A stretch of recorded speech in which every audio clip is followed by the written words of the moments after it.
नमस्कार दोस्तों, आज हम बात करेंगे जीएसटी में जो कॉमन मिस्टेक अवॉइड करनी चाहिए उसके बारे में। तो क्या क्या चीज़ें आपको रेगुलर बेसिस पे फॉलो करनी है और क्या क्या चीज़ें अवॉइड करनी है।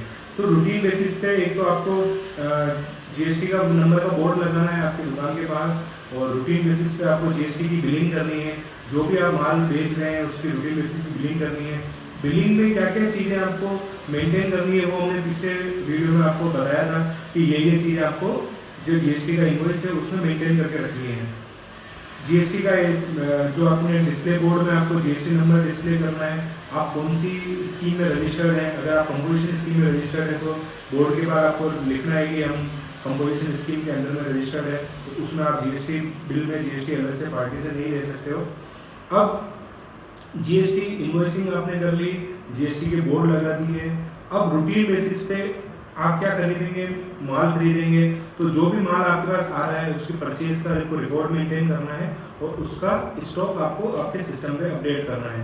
जैसे ही माल आप बेचेंगे तो आपको इनवॉइसिंग समय अनुसार time to time invoice maintain करना है। उसके बाद आपको डेली बेसिस पे बिलिंग करनी है। जो भी परचेज का आपको आईटीसी मिल रहा है, जो इनपुट टैक्स क्रेडिट आपको मिल रहा है, वो उसी आइटम की इनपुट टैक्स क्रेडिट लेनी है जिसका आपके पास बिल आया है और वो आपके जीएसटी पोर्टल में शो हो रहा है। अगर आपके जीएसटी पोर्टल पे शो नहीं हो रहा है तो उन चीज़ों की आपको इनपुट टैक्स क्रेडिट नहीं लेनी है।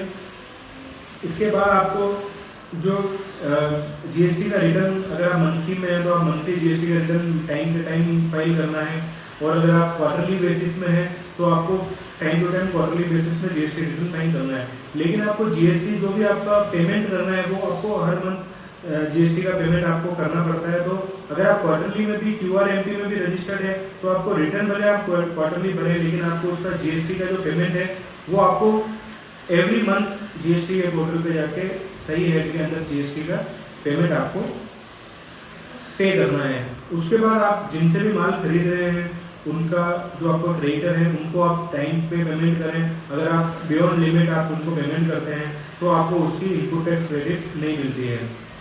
और जितने भी आपके रिटर्न्स आप फाइल कर रहे हैं, कई बार हम सिस्टम से एक्सपोर्ट करके और जीएसटी पोर्टल पे जाके रिटर्न फाइल करते हैं तो कई बार डेटा मिसमैच हो जाता है, कुछ टेक्निकल एरर की वजह से डेटा सही जा नहीं पाता है। तो टाइमली बेसिस पे जो आपका रिटर्न के अंदर डेटा गया हुआ है उसको आप अपने बुक्स ऑफ अकाउंट से मेंटेन करें कि जो मेरे बुक्स ऑफ अकाउंट पे सेल आ रही है, जिस हेड के अंदर सेल आ रही है, जिस टैक्स रेट के अंदर सेल आ रही है, वही आपका जीएसटी पोर्टल पे गया हुआ है या नहीं गया हुआ है, जीएसटी पोर्टल पे कोई डेटा मिसमैच तो नहीं है। अगर कोई डेटा आपके मिसमैच हो रहा है तो आप उसको समय अनुसार कर लें। अगर आपका फाइनेंशियल ईयर एंड हो गया है तो आप एनुअल रिटर्न फाइल करते समय उस चीज़ों को अगर आपको अमेंड करना है, रिकनसाइल करना है तो रिकनसाइल करके उसके टर्नओवर को आपको एग्जैक्ट बुक्स ऑफ अकाउंट से मेंटेन कर मैच कर लीजिए। और अगर आपका टर्नओवर बियॉन्ड लिमिट है तो आपको अगर जीएसटी ऑडिट में आप जा रहे हो तो समय अनुसार उस जीएसटी की ऑडिट भी आप करवा लीजिए। जीएसटी और 9 आपका जो एनुअल रिटर्न है, 9C आपका ऑडिट का फॉर्म होता है, तो आप 9C भी अगर आपके ऊपर एप्लीकेबल है, हालांकि जीएसटी ऑडिट अभी नहीं दी है लेकिन 9C आपको फाइल करना होता है। भले आप प्रोप्राइटरशिप या पार्टनरशिप जिसमें भी रजिस्टर्ड है तो आप सेल्फ अटेस्ट करके वो डॉक्यूमेंट को अपलोड करते हैं। उसके बाद अगर आपके ऊपर कोई आरसीएम की लायबिलिटी आ रही है रिवर्स चार्ज मैकेनिज्म में, जैसे कि ट्रांसपोर्ट वाले हो गए या कोई स्क्रैप का किसी का भी, अगर आपके ऊपर रिवर्स चार्ज मैकेनिज्म में कोई लायबिलिटी आ रही है तो आप उसको भी मंथली पे कर लीजिए। अगर आपके पास कोई एग्जेम्प्टेड आइटम की डील कर रहे हो आप तो आपको निल 0%, अगर आप एग्जेम्प्टेड में हो तो आप एग्जेम्प्ट वाले हेड में ही उस गुड्स को दिखाइए। कई बार उसको जीरो रेटेड में दिखाते हैं, जबकि जीरो रेटेड और निल रेटेड जो होते हैं, जीरो रेटेड वो गुड्स होते हैं जो एक्सपोर्ट करते हैं तो उसमें आपका रेट ऑफ जीएसटी जीरो हो जाता है और उसमें जितनी भी आपके पास परचेज पे जो जीएसटी वो इन्वेस्ट होता है तो आपको जीरो रेटेड है या आपका निल रेटेड है या आपका कौन से स्लैब में वो आइटम आ रहा है तो रिटर्न में भी उसी स्लैब के अंदर आप उसको डालिए।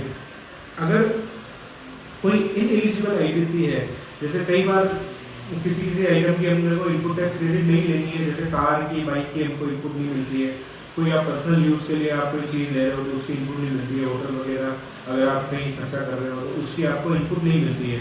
कई बार वो अगर आपके पोर्टल पे भी आ रही है उसके बावजूद भी आपको इनपुट वो नहीं लेनी है। इनएलिजिबल इनपुट अगर आपके पास आ रही है तो वो आपको इनपुट टैक्स क्रेडिट क्लेम नहीं करना है। इसके बाद अगर आपका जिस रेट का आपका गुड्स है, अगर आपको कोई कंफ्यूजन है तो आप उसको 2 बार चेक करने के बाद ही बिल काटिए, उसके बाद ही आप जीएसटी पोर्टल पर उसको अपलोड कर दीजिए। इन सब चीज़ों में भी अगर आपको किसी भी चीज़ में कोई कंफ्यूजन हो रहा है तो आप हमसे संपर्क कर सकते हैं। हम आपको हमारी जो ईमेल आईडी है, हमारे मोबाइल पर व्हाट्सएप के माध्यम से आप हम लोग को संपर्क कर सकते हैं, या फिर आप किसी भी कंसल्टेंट या आप रूटीन बेसिस पे जिनसे रिटर्न फाइल करवाते हैं उनसे आप प्रॉपर समझ के जीएसटी रिटर्न फिर फाइल कीजिए, क्योंकि जीएसटी रिटर्न फाइल होने के बाद वो वापस रिवाइज नहीं होता है, आपको अमेंडमेंट फाइल करना पड़ता है। कई बार हम कई जगह देखते हैं कि जिस आइटम पे क्या जीएसटी की रेट्स होती हैं लेकिन बिल पे वो गलत जीएसटी रेट मेंटेन होती है, या एचएसएन कोड आपका गलत मैच हो रहा होता है, उसमें जो आपका एक्चुअल में जो एचएसएन कोड है और आपके जीएसटी बिल पे जो एचएसएन कोड है उसमें मिसमैच हो रहा होता है। तो आप 2 बार 3 बार कंफर्म करिए, जिस चीज़ पे जितना जीएसटी है उतने ही आप उसमें लगा के फिर आप जीएसटी रिटर्न 2 बार चेक करने के बाद फाइल कीजिए।